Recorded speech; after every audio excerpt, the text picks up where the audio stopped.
जय श्री कृष्णा। भक्ति के व्याकुल होने पर दुखी होने पर नारद जी ने उन्हें सांत्वना देते हुए बोले कि भक्ति तुम दुखी क्यों हो रही हो, तुम भगवान श्री कृष्ण की आराधना करो।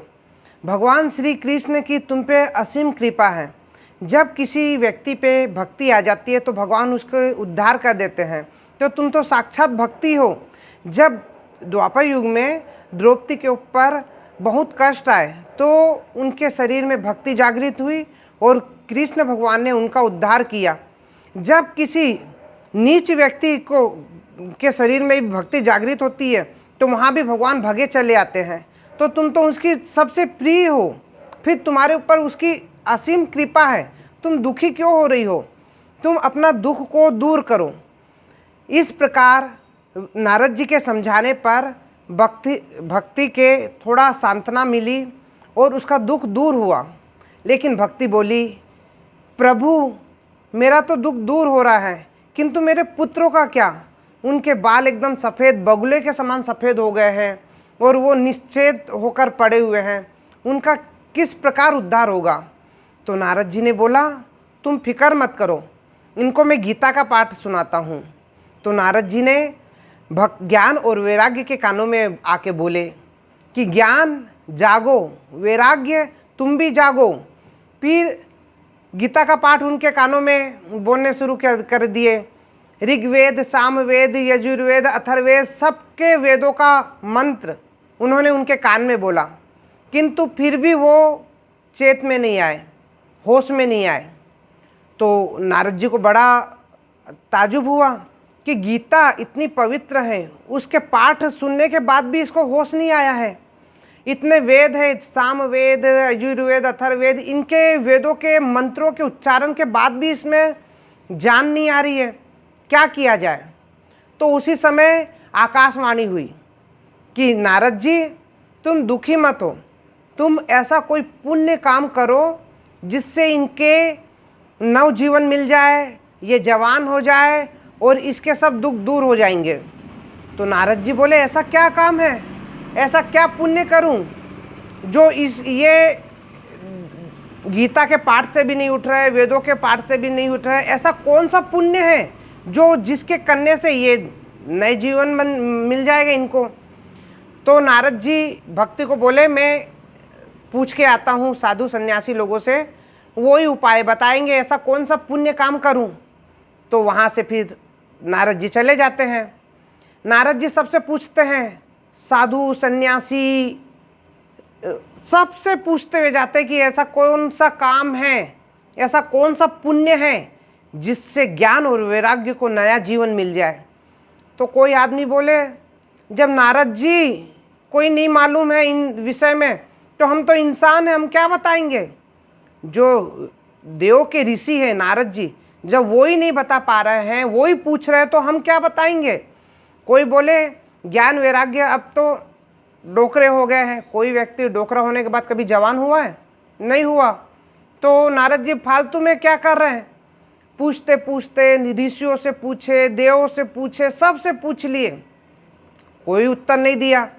नारद जी फिर बद्री का वन में गए। वहाँ वो सोचे कि अब सब काम तो हो गया, अब ऐसा करता हूँ मैं तप ही करता हूँ, तप करने से हो सकता है उसके पुण्य के प्रभाव से वो जागृत हो जाए।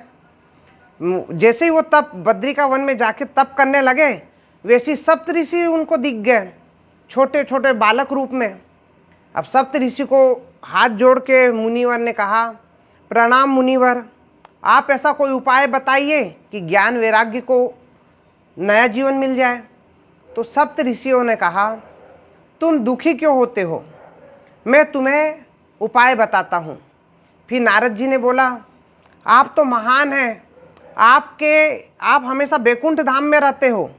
एक बार आपने जय विजय को भी श्राप दे के जमीन में गिरा दिया था, फिर आपकी कृपा से वापस वो स्वर्ग को प्राप्त हुए।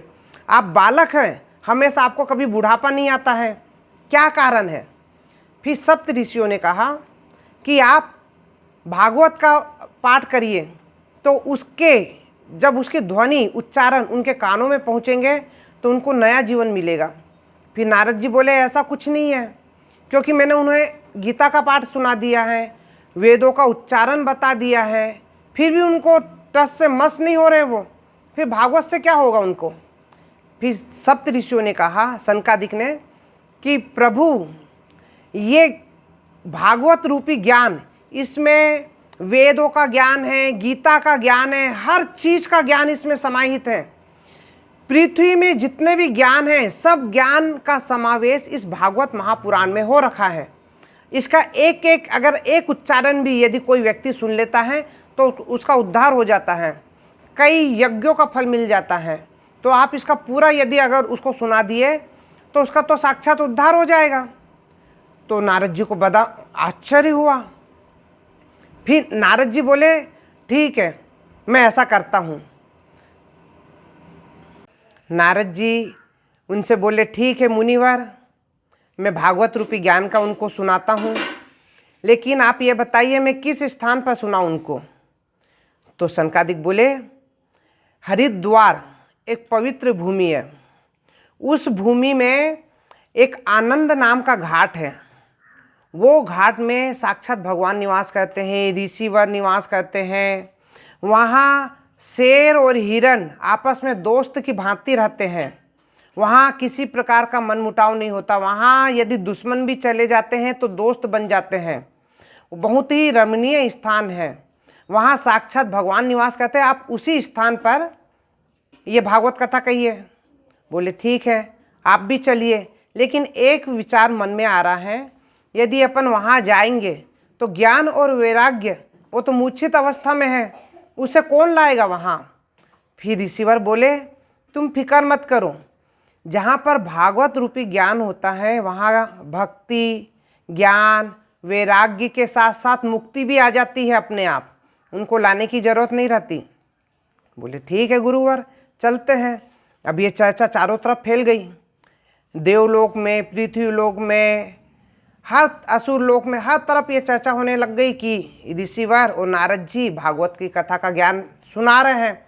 तो सब लोग भगते भगते आए। इंद्र लोक से भगवान भग रहे हैं, तो पृथ्वी लोक से सब जन सामान्य भग रहे हैं, तो राक्षस लोग भी भगने लग गए कि चलो हम भी सुनेंगे ये कथा, हमको भी मुक्ति मिलेगी। नदियाँ स्त्री का रूप लेकर, गंगा, जमुना, सरस्वती, सब पवित्र नदियाँ स्त्री का रूप लेकर भग रही है। सब पर्वत पुरुषों का रूप लेकर भग रहे हैं।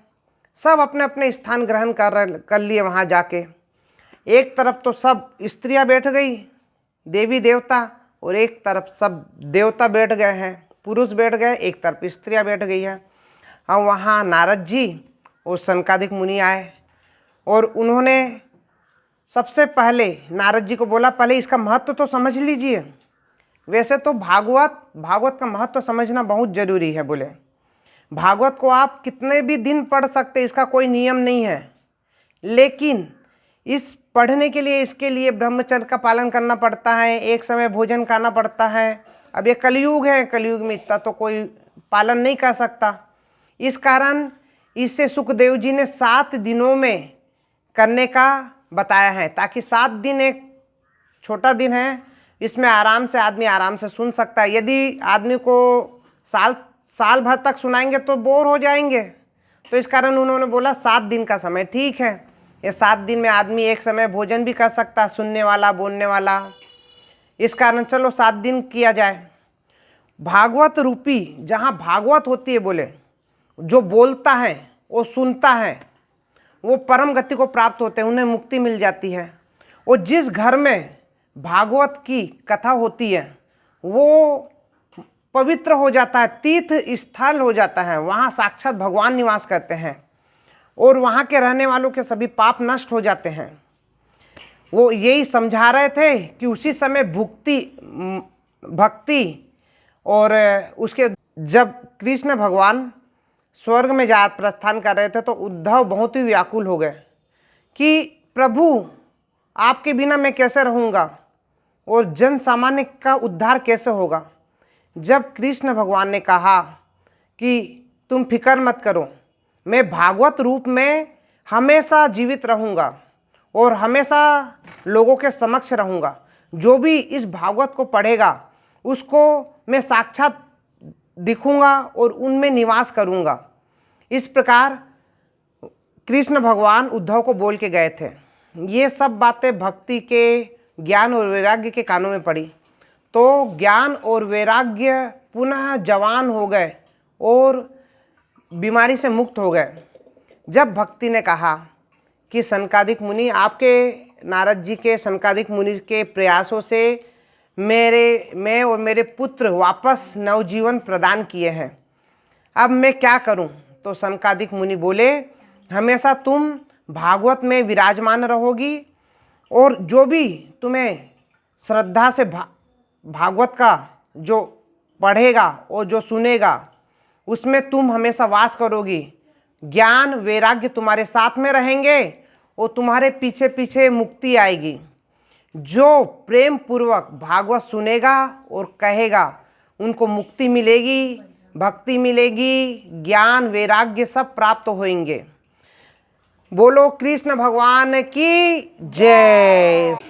श्री कृष्ण गोविंद हरे मुरारी, हे नाथ नारायण वासुदेवा। नमस्कार।